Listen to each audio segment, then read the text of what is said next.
नमस्कार.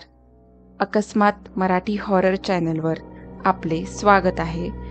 आजच्या व्हिडिओमध्ये आपण सत्य घटनेवर आधारित 3 थरारक कथा ऐकणार आहोत. तर व्हिडिओ शेवटपर्यंत पाहत राहा.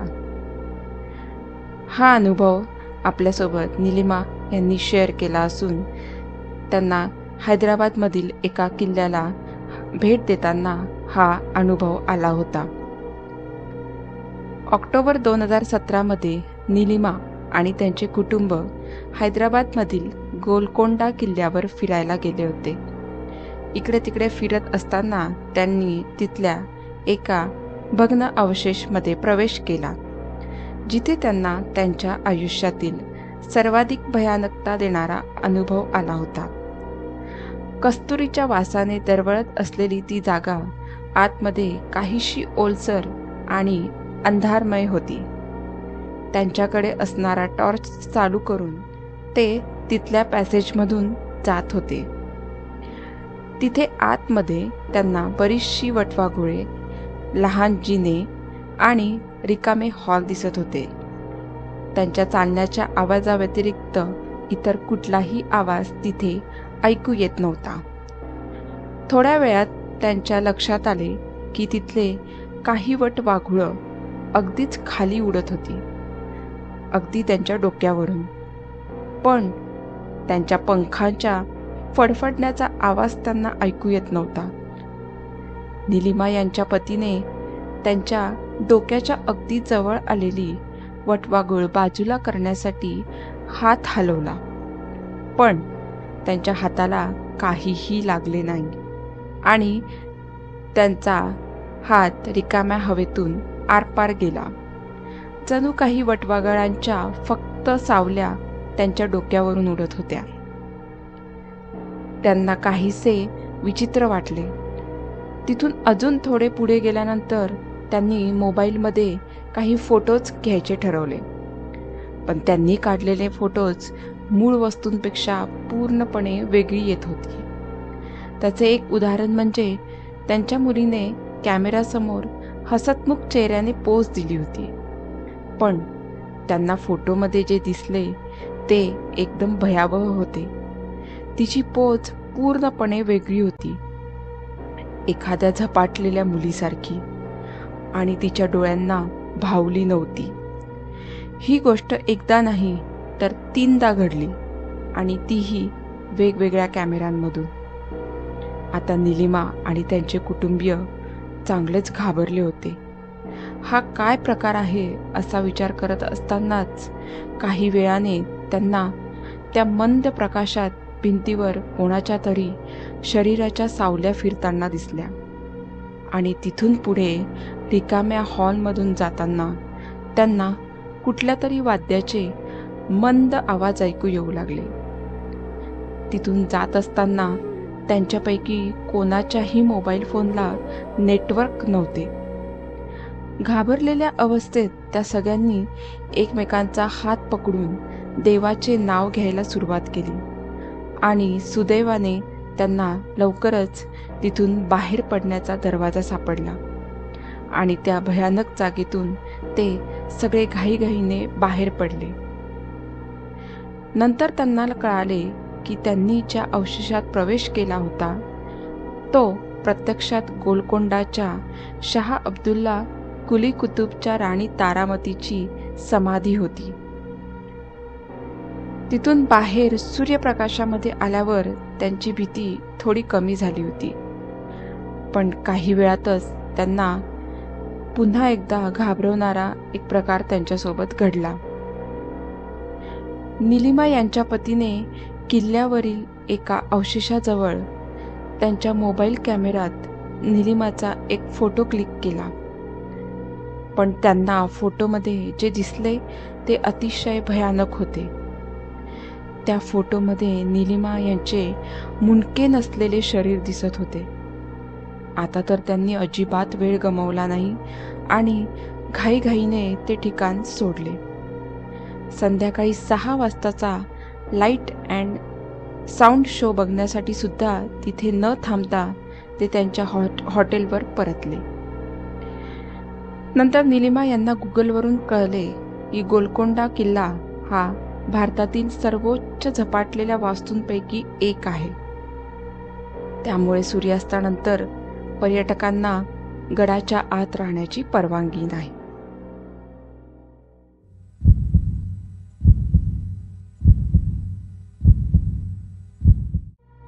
हा अनुभव आहे नांदेड शहरात राहत असणाऱ्या एका विद्यार्थ्याचा, ज्याचे नाव आहे अनुज. ही घटना त्याच्यासोबत 2 वर्षांपूर्वी 12वीमध्ये असताना घडली होती. 12वी एक्झामच्या 2 महिने अगोदरपासून अनुज आणि त्याचे 3 मित्र अनुजच्या घरी बसून अभ्यास करत असत. एके दिवशी असेच अभ्यास करत असताना रात्री 3 वाजता अनुजला चहा प्यावासा वाटला, म्हणून अनुज आणि त्याचे मित्र घराबाहेर पडले. तिथे जवळच एक हॉटेल असायचे, जे रात्रीसुद्धा चालू असायचे. तिथे चहा घेऊन आणि काही वेळ थांबून ते तिघे घराकडे परत जायला निघाले. जाताना रस्त्याच्या बाजूला एक मोठा हॉल होता. तो फार जुना आणि पडक्या स्थितीत होता. अनुज आणि त्याचे 3 मित्र त्या हॉलजवळूनच मस्ती करत चालले होते. मध्येच अनुजला असे जाणवले की त्याच्या पाठीमागून कोणीतरी येत आहे. त्याने मागे वळून पाहिले तर त्याला एक बंजारा समाजाची स्त्री दिसली. अनुजने तिला बघितले व तो पुढे चालू लागला. थोड्या वेळाने त्या बाईने अनुजला टाईम विचारला. अनुजने तिला सांगितले 3:15 आणि तो पुढे चालू लागला. थोड्या वेळाने त्या बाईने पुन्हा एकदा तोच प्रश्न केला, टाईम काय? अनुजने पुन्हा एकदा तिला टाईम सांगितला. असे 3 ते 4 वेळा झाले. शेवटी अनुजने वैतागून तिला रागवण्यासाठी मागे वळून पाहिले तेव्हा तिथे कोणीच नव्हते. अनुज आणि त्याचे मित्र एकदम चकित झाले. ही बाई कुठे गेली असे ते एकमेकांना विचारू लागले. तेवढ्यात पुन्हा एकदा तोच आवाज आला, टाईम काय? आणि तिघांनी दचकून मागे पाहिले तर तीच बंजारा समाजातील स्त्री पारंपरिक पोशाखात होती, पण तिचे डोके पूर्णपणे मागे वळलेले होते. ते पाहताच अनुज आणि त्याच्या मित्रांनी घाबरून तिथून धूम ठोकली आणि ते सरळ घरातील देवघरासमोर येऊन बसले. सकाळ झाल्यावर त्यांनी आजूबाजूला लोकांकडे त्या हॉलबद्दल चौकशी केली. तेव्हा त्यांना कळाले की त्या हॉलमध्ये एका बंजारा समाजाच्या मुलीचं लग्न होतं. काही कारणामुळे ते लग्न मोडले, म्हणून त्या मुलीने तिथेच आपले जीवन संपवले होते. हे ऐकल्यानंतर अनुज व त्याचे मित्र पुन्हा कधीही त्या रस्त्याने फिरकले देखील नाही.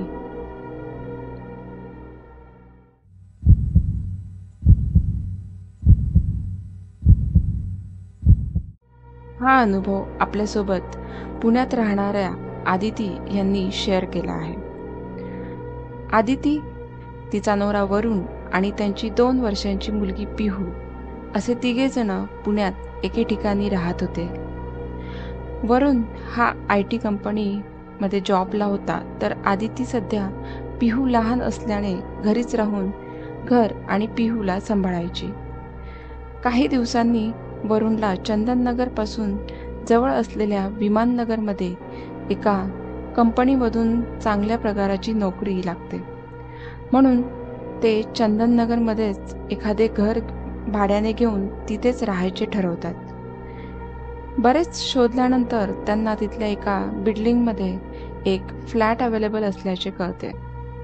बिल्डिंग थोडी जुनीच असते आणि त्या फ्लॅटमध्ये पण बऱ्याच वर्षांपासून कोणीही राहत आलेले नसते, कारण तिथे राहायला आल्यावर लोकांना काहीसे थरारक अनुभव येत असल्याचे तिथल्या स्थानिकांचे म्हणणे असते. आदिती आणि वरुणला मात्र या अशा गोष्टींवर अजिबात विश्वास नसतो. शिवाय सध्या राहत असलेले त्यांचे घर नवीन जॉबच्या ठिकाणापासून बरेच दूर असल्याने ते इथेच राहायला येण्याचे ठरवतात. ठरल्याप्रमाणे ते सगळे सामान घेऊन त्या नवीन घरी राहायला येतात. तिथे आल्यानंतर काही दिवस अगदी सुरळीत जातात. तिथल्या जागेची दोघांना हळूहळू ओळख आणि सवय व्हायला लागते.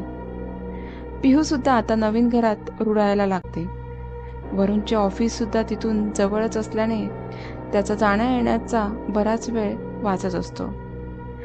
आदिती पण घर आणि पिहूला सांभाळण्यात बिझी होऊन जात असते. दिवसभर पिहूचे सगळे करण्यात वेळ कसा निघून जातो ते आदितीलाही कळत नाही. तिला वाचनाची आवड असल्याने आणि त्यातही रहस्यकथा जास्त आवडत असल्याने दुपारी पिहू झोपल्यावर ती इंटरनेटवर वाचत बसत असे. एक दिवस असंच दुपारच्या वेळी सगळी कामे उरकल्यानंतर आदिती हॉलमध्ये इंटरनेटवर काहीतरी वाचत बसलेली असते. वरुण नेहमीप्रमाणे ऑफिसला गेलेला असतो आणि पिहू बेडरूममध्ये झोपलेली असते. रहस्यकथा वाचत असल्याने आदितीचे मन त्यामध्ये अगदी एकाग्र झालेले असते. तितक्यात तिला दरवाजावर कोणीतरी टक टक केल्याचा आवाज येतो. आदिती दचकते आणि तिची लिंक तुटते. ती दरवाजा उघडून बघते, पण बाहेर कोणीही नसते आणि आजूबाजूच्या फ्लॅटला देखील कुलूप असते.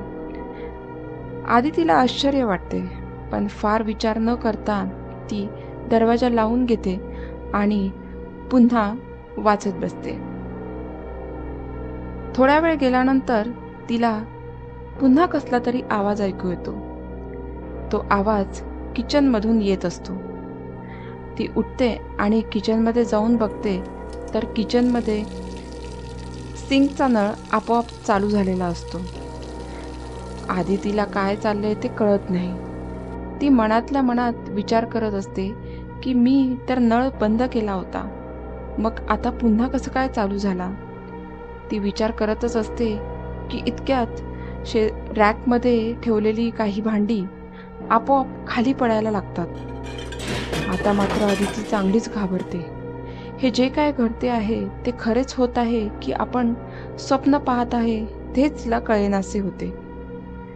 आणि तितक्यात बेडरूममधून पिहूच्या रडण्याचा आवाज येतो.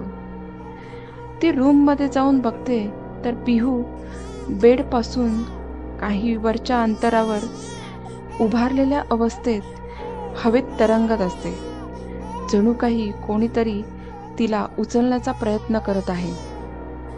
ते पाहून आदिती घाबरून जोरात पिहू अशी हाक मारते आणि पिहूकडे जाऊन तिला जवळ घेण्याचा प्रयत्न करू लागते. पण तिला असे जाणवते की कोणीतरी पिहूला दुसऱ्या बाजूने खेचत आहे. ती पूर्ण जोर लावून पिहूला स्वतःकडे ओढून घेते आणि काही क्षणातच त्या फ्लॅटमधून बाहेर पडते. आदिती अतिशय घाबरलेली असते आणि पिहू देखील रडत असते. आजूबाजूच्या फ्लॅटवर देखील कोणीही नसल्याने आता कोणाची मदत घ्यावी ते आदितीला कळत नाही आणि म्हणून ती सरळ खाली जाऊन तिथल्याच एका शॉपमधल्या टेलिफोनवरून तिच्या नवऱ्याला म्हणजे वरुणला फोन करते आणि घडलेला सगळा प्रकार सांगते. वरुण देखील ते सगळे ऐकून लगेच ऑफिसमधून घरी येतो. घरी पोहोचल्यानंतर तो बघतो की आदिती पिहूला घेऊन बिल्डिंगच्या खालीच उभी असते. वरुणला पाहताच आदितीला थोडे रिलॅक्स वाटते आणि तिने जे सांगितले ते खरेच झाले की तिचा काही भास होता हे पाहण्यासाठी वरुण हिम्मत करून त्याच्या फ्लॅटच्या आतमध्ये शिरतो आणि किचनमध्ये जाऊन बघतो तर नळ अजूनही चालूच असतो आणि फरशीवर किचनमधली काही भांडी पडलेली दिसतात. पिहू जिथे झोपली होती त्या रूममध्ये पण सगळे सामान अस्त्यव्यस्त पडलेले असते. हे सगळे काय चालले आहे असा विचार करत वरुण पायऱ्या उतरून बिल्डिंगच्या खाली येतो तेव्हा त्याला आदिती बाजूच्या बिल्डिंगमधील वॉचमनसोबत बोलत असताना दिसते. तो वॉचमन आदितीला सांगत असतो की तुमच्या आधी जे लोक इथे राहायला आले होते त्यांना देखील असेच अनुभव आल्याने ते घर सोडून निघून गेले. असे म्हणतात त्या फ्लॅटमध्ये एका महिलेने आपल्या एकुलत्या एक मुलाला आजारपणामुळे गमावले आणि तो धक्का सहन न झाल्याने तिने तिथेच आपले जीवन संपवले होते. हे सर्व ऐकल्यावर आदिती आणि वरुण सुद्धा पिहूला घेऊन आपल्या जुन्या घरी निघून जातात.